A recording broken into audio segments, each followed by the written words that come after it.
Empenhado em formular uma síntese entre o primeiro e o terceiro ensaio, para daí esboçar uma reflexão sobre a decadência, eis que organizamos este apontamento como uma transição. Se as crises como fenômenos acidentais não têm razão de ser em si mesmas, logo só são atualizadas pelos indivíduos que as suspeitam como emergência da novidade.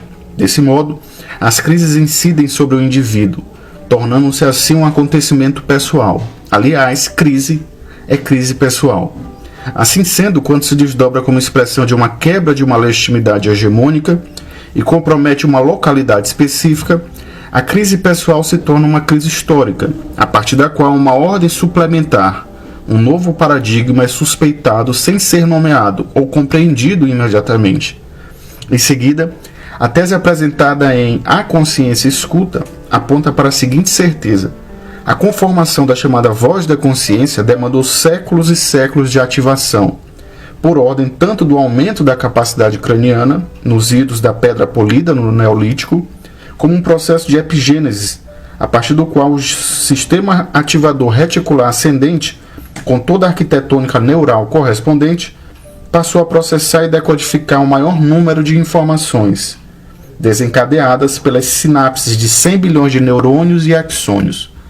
Além desses dois elementos interdependentes, a capacidade craniana e a arquitetônica cerebral, houve o acréscimo de um terceiro e decisivo elemento, quiçá um dos seus primeiros frutos, os rudimentos do alfabeto fenício como expressão máxima da voz da consciência, que, conservando seus apelos, os seus chamados para dentro e para fora de si, registra materialmente aquilo que pretende fixar e jamais esquecer. Pelo que já fora dito no terceiro ensaio, a voz da consciência cria seu próprio domínio, marcando assim a sua autonomia do mero biologismo animal, com o advento da escrita, com a criação do alfabeto. Como se não bastasse isso, e muito em função de sua posição geopolítica no contexto do mundo mediterrâneo, os gregos ultrapassam e sintetizam tanto a finalidade contabilística da escrita, como da mitologia sacrificial convencional, e acrescentam um aditivo civilizacional, a escuta, a interlocução com o ato heróico memorioso, que, cantado nas praças daquelas cidades de agricultores e basileus, cobrava dos espectadores uma convocação às decisões da alma, às decisões pessoais.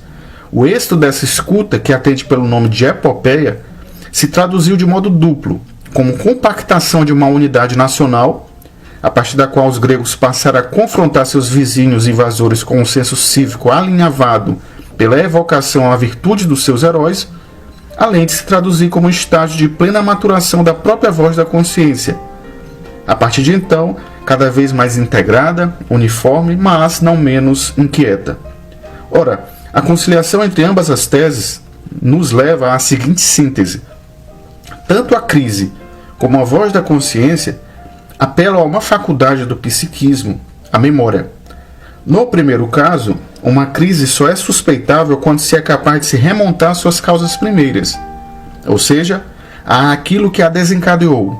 E no segundo caso, a voz da consciência só é audível ou apreensível para si mesma quando seu portador a relembra não como um dado acidental, mas como presentemente constante ao longo de sua própria vida.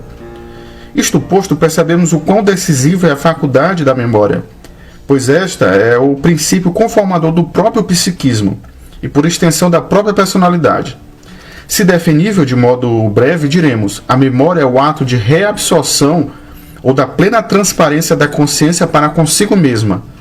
É o regresso à mais elementar das experiências.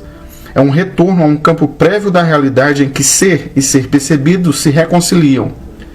É a lembrança surpreendente da participação em algo contínuo, a saber, a de que, apesar dos anos havidos e do tempo, eu sou a criança que fui.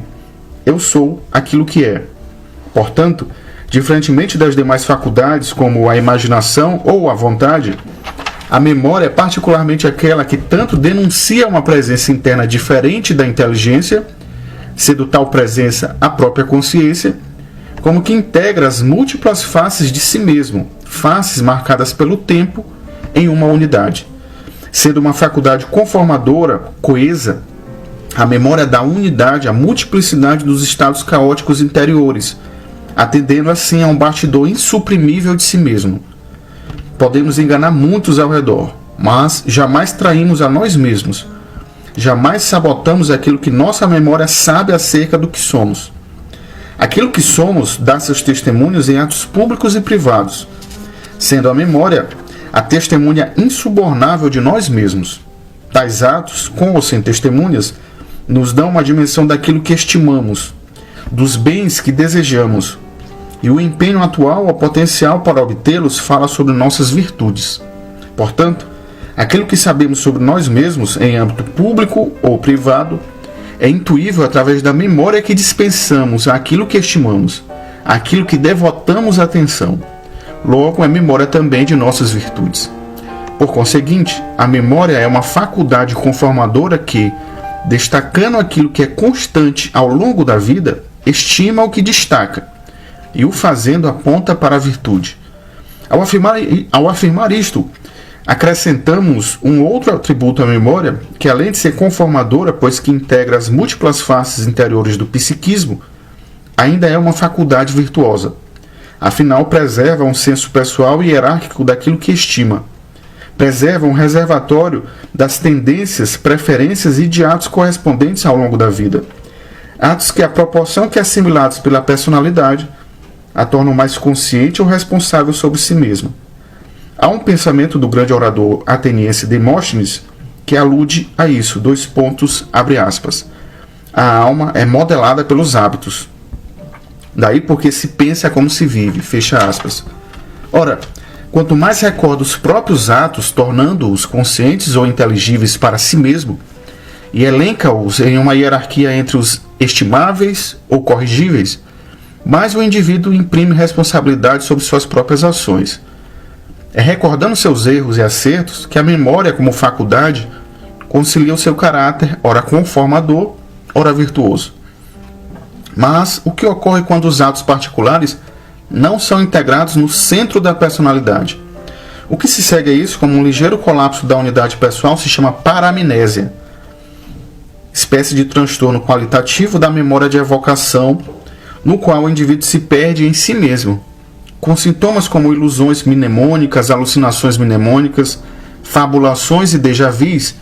Há uma tentativa inconsciente de suprir a ordem dos fatos episódicos, a maneira de quem, ao cometer um ilícito, transfere a culpa para a testemunha, de modo que há na paramnésia uma espécie de fissura da unidade pessoal.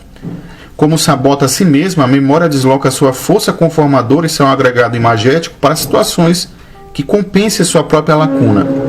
Daí surgem, em meio a essas paramnésias, as fantasias, os delírios e os devaneios, como um esforço de hipercompensação inconsciente. Portanto, quanto mais negligencia a natureza de seus próprios atos, esquecendo-os, mais delirante ou fantasiosa se torna a vida de um indivíduo. A consequência psíquica disso, particularmente na esfera pessoal, se traduz em distimias hipertímicas, ou seja, em uma elação eufórica, em um constante estado maníaco de grandeza, em uma inflação do ego.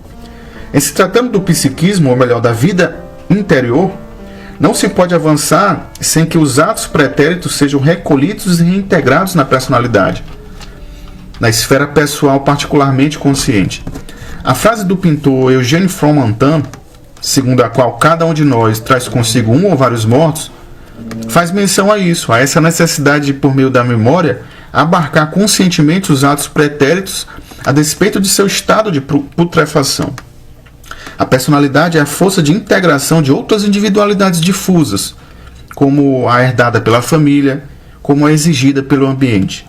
Tal força de integração da personalidade é atuante de acordo com a capacidade da memória que, unificando em seu núcleo os dados caóticos de uma vida inteira, os torna transparentes para a consciência. Desse modo, a personalidade é apenas o dado exterior de um processo de integração e organização interior. O contrário é igualmente verdadeiro, de modo que basta uma série de embotamentos interiores, mentiras e sabotagens sobre si mesmo para, por paramnésia, a consciência se ofuscar para si mesma.